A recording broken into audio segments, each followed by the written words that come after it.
আসসালামু আলাইকুম প্রিয় শিক্ষার্থীরা, আজকে নবম দশম শ্রেণীর গণিত বইয়ের চতুর্থ অধ্যায়ের এমসিকিউ টাইপ 3 নিয়ে আলোচনা করব আমাদের 500 এমসিকিউ বই থেকে। এর আগে আমরা দুইটা টাইপ নিয়ে আলোচনা করেছি।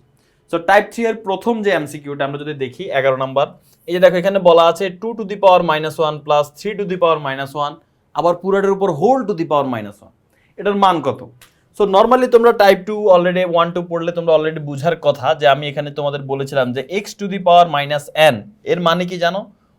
এই মাইনাস মানে এটা মনে রাখার জন্য এই মাইনাসের জন্য লিখবা 1 বাই, তাহলে এটা বাদ গেল, বাকি থাকলো কি x to the power n, এই x to the power n লিখবা নিচে। সো এখন দেখো, মনে করো আমি যদি এখন লিখি যে 2 টু দি পাওয়ার -1, কি লিখলাম? মনে করো যে 2 টু দি পাওয়ার -1, সো মাইনাসের জন্য আমরা কি লিখবো 1 বাই, এই যে 1 বাই, তাহলে মাইনাসের হিসাব শেষ, বাকি থাকে কি 2 টু দি পাওয়ার 1, এই 2 টু দি পাওয়ার 1 উপরে বসে, নিচে বসে। তো 2 টু দি পাওয়ার 1 পাওয়ার 1 কিন্তু দেওয়া লাগে না, পাওয়ার 1 কিন্তু দেওয়া লাগে না, সো পাওয়ার 1 কিন্তু দিতে হয় না, মানে 1/2 হয়।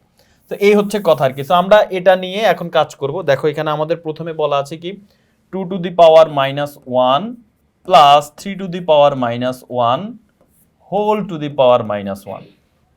এখন 2 টু দি পাওয়ার -1 মানে কি 1 by 2 to the power 1, so 1 দেওয়া লাগে না, পাওয়ার 1 দিলে না দিলেও চলে, কারণ 2 টু দি পাওয়ার 1 আর 2 একই কথা।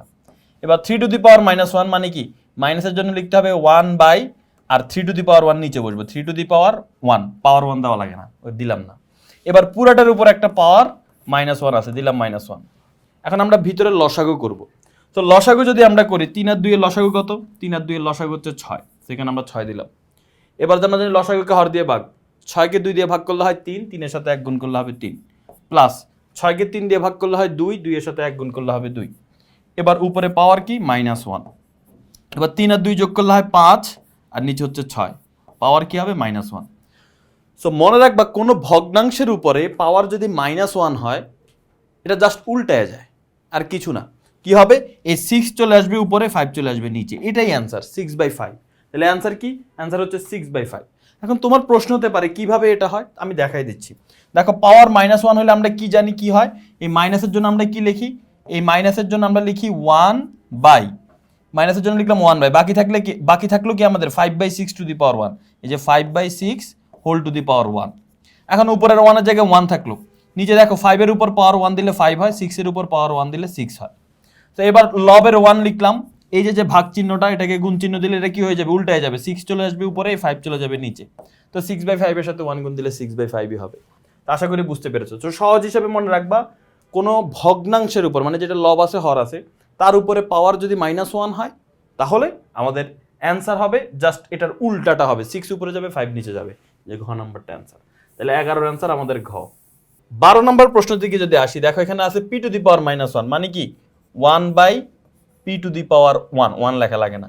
q টু দি পাওয়ার -1 মানে 1 বাই q টু দি পাওয়ার 1, 1 লেখা লাগে না। উপরে পাওয়ার কি -2। এবার আমরা লসাগু করব, p আর q এর লসাগু কি pq।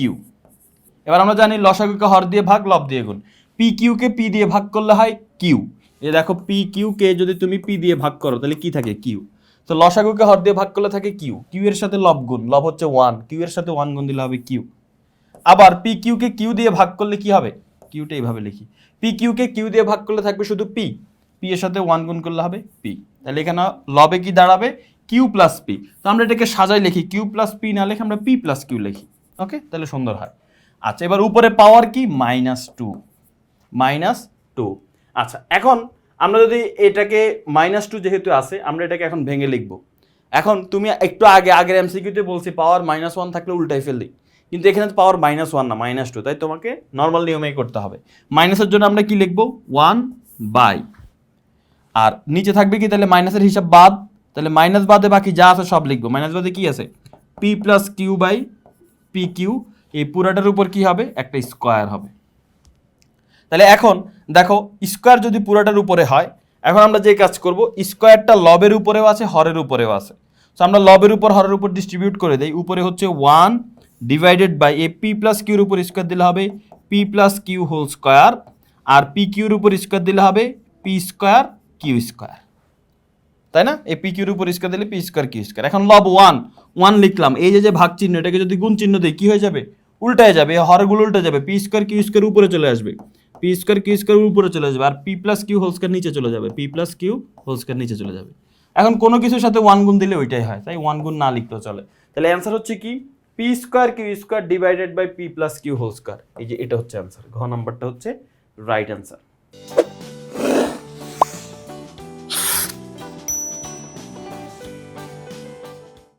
এবার আসো 13 নম্বর প্রশ্ন। 13 নম্বর প্রশ্নে কি বলা আছে, 16 to the power a minus 1 into তোমার হচ্ছে 4 to the power a minus 1। এটা দেখো আমরা কিভাবে সমাধান করতে পারি।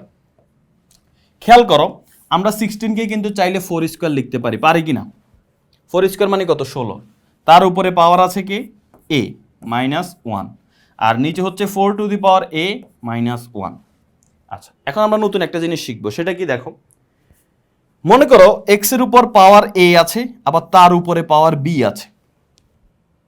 এটা যে কথা, তুমি যদি এটাও কি পাওয়ার, বিটাও কি পাওয়ার, মানে পাওয়ারের উপর পাওয়ার, তুমি চাইলে এদেরকে চেঞ্জ করে ফেলতে পারো, কোনো সমস্যা নাই। তুমি এক্স এর উপর a না দিয়ে b লিখতে পারো, তার উপর b এর জায়গায় তুমি a লিখতে পারো, একই কথা বুঝায়, কোনো পার্থক্য নেই। মনে করো আমি তোমাকে বললাম 2 এর উপর পাওয়ার 3 আছে, তার উপরে আবার পাওয়ার কি আছে? 5 আছে। আবার এখন তুমি চাইলে চেঞ্জ করে লিখতে পারো, 5 এর জায়গায় 3, 3 এর জায়গায় 5, 2 এর উপর পাওয়ার 5 দিবা আর 5 এর জায়গায় 3 নিয়ে যাবা, এই যে 3 নিয়ে যাবা। এটাকে ভাঙলে যে অ্যান্সার আসবে, এটাকে ভাঙলেও সেম অ্যান্সারই আসবে। তাহলে এখন আমি যে এই কথা কেন বললাম, এই কথা বললাম এই জন্য, দেখো 4 এর উপরে পাওয়ার 2 আছে, আবার তার উপরে a আছে। আমরা এক কাজ করব, 4 এর উপর পাওয়ার a দিব আর 2 কে তার উপরে নিয়ে যাব। বুঝতে পেরেছ? আর মাইনাস 1 কে মাইনাস 1 লিখবো, বা 1 স্কোয়ার লিখলে কি কোনো প্রবলেম আছে? কোনো প্রবলেম নাই, কারণ 1 স্কোয়ার মানে কিন্তু 1। তো 1 কে আমি 1 স্কোয়ার লিখলাম, কেন একটু পরে আমরা বুঝতে পারবো। আর নিচে আছে কি 4 to the power a minus 1। এখন তুমি লবের দিকে যদি খেয়াল করো, এখানে কিন্তু a স্কোয়ার মাইনাস b স্কোয়ারের সূত্র চলে আসছে। কিভাবে? এই দেখো 4 টু দি পাওয়ার a, এটাকে যদি a ধরো, 1 কে যদি b ধরো, তাহলে a square minus b square. a square minus b স্কোয়ারের সূত্র কি? a plus b into a minus b।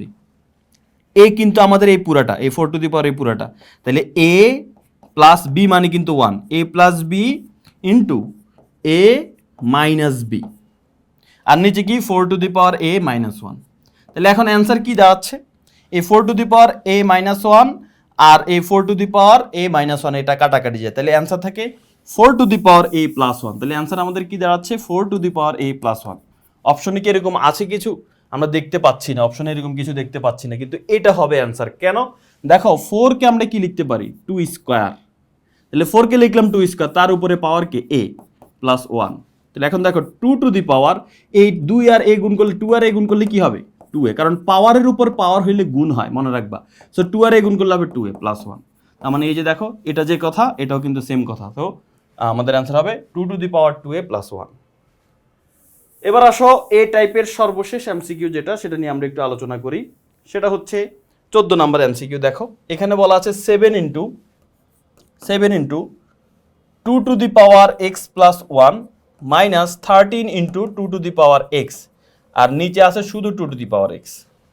এখন আমরা যদি এখানে দেখো 7 into 2 to the power X plus 1, এটাকে ভেঙে লিখি, এটাকে লিখতে পারি 2 to the power X 2 to দি পাওয়ার 1। যোগ আকারে আছে না পাওয়ার, তুমি চাইলে এইভাবে লিখতে পারবা, ঠিক আছে?